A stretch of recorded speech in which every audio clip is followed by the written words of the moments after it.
နားဆင်သူများအားလုံးမင်္ဂလာပါရှင်လူတိုင်းကဘဝမှာချမ်းသာခြင်းကြတယ်အောင်မြင်ခြင်းကြတယ်ဒါပေမဲ့တချို့လူတွေကပညာတွေအများကြီးတက်ပြီးအလုပ်တွေပင်ပန်းခံလုပ်နေပါလေနဲ့ဝေးကြေးမှာအငြင်းရုန်းကန်နေရတာလေနောက်တစ်ဖက်မှာကြတော့တချို့လူတွေကဘာလို့အေးစစ်စစ်နဲ့ပိုပြီးချမ်းသာလာရတာလေဒီနေ့မှာတော့ဒီမေးခွန်းတွေရဲ့အဖြေကိုကမ္ဘာကျော်စာအုပ်တစ်အုပ်ဖြစ်တဲ့ Robert Kiyosaki ရဲ့ Rich Dad Poor Dad ကနေတဆင့်ဝင်ပြပေးသွားမှာပါ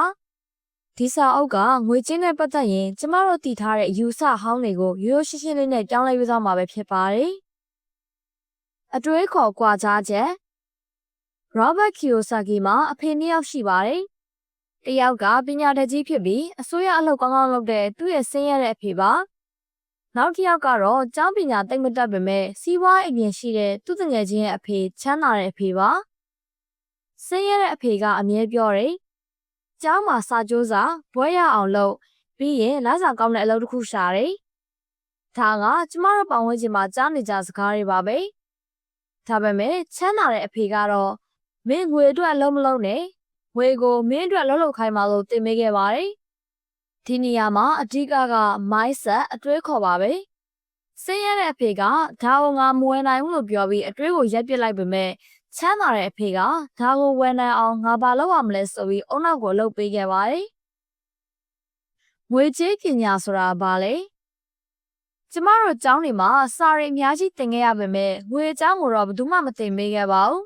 ။စာရေးသူကငွေကြေးပညာဆိုတာကိုအလွန်ရိုးရှင်းတဲ့အချက်တစ်ချက်နဲ့ရှင်းပြထားပါတယ်။အဲ့ဒါကတော့ရပိုင်ခွင့်နဲ့ပြန်လည်ပေးရမယ့်ငွေကြေးကိုခွဲခြားတတ်ဖို့ပါပဲ။ဒါဟာဒီစာအုပ်ရဲ့အရေးကြီးဆုံးခန်းကဏ္ဍပါပဲ။လူအများစုဆင်းရဲနေရတာဟာဒီနှစ်ခုကိုမခွဲခြားတတ်လို့ပါ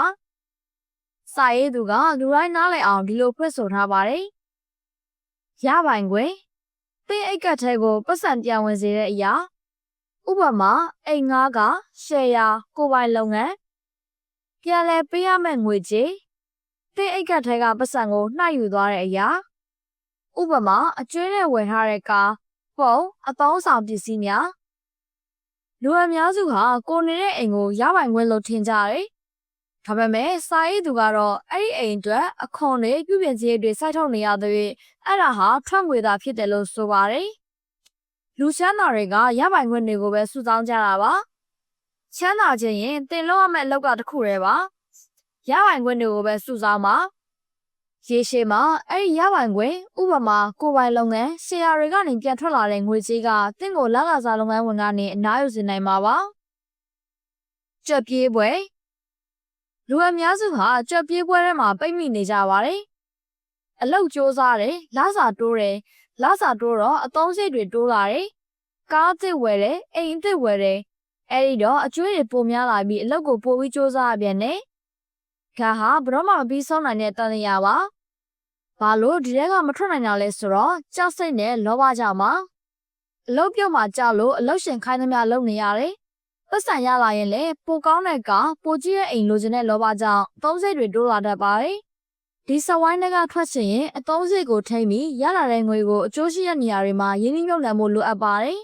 ။ဒါကြောင့်သင်ဟာငွေကြေးပညာကိုလေ့လာရပါမယ်။ကျောင်းမှာဒါတွေကိုမသင်ပေးပါဘူး။သင်ဟာငွေအတွက်အလုပ်လုပ်နေသေးတော့ဒီပွဲတွေကရင်ထွက်နိုင်မှာမဟုတ်ပါဘူး။သင်ငွေကိုသင်ကိုယ်တိုင်စီမံခန့်ခွဲတတ်လာတဲ့နေ့သင်ငွေကသင်အတွက်ပြန်ပြီးအလုပ်လုပ်ပေးရနေကြမှာလားဒီပတ်ပွဲကလွတ်မြောက်မှာပါလုပ်ငန်းရှင်နဲ့ယင်းနှိမ့်မြုပ်နှံသူစိတ်ဓာတ်ချမ်းသာခြင်းရင်အလုပ်တစ်ခုထဲမှာပဲအာမကိုပါနဲ့သင်အိတ်နေရင်တော့ပတ်စံဝင်နေမဲ့လမ်းကြောင်းတွေကိုရှာဖွေရပါမယ်ဥပမာအသေးစားစီးပွားရေးတစ်ခုစတင်တာ stock share ဝယ်တာဒါမှမဟုတ်ပညာရေးတစ်ခုကိုသင်ယူပြီးတော့အကျိုးမဲ့ပြန်ရအောင်လုပ်တာမျိုးပါ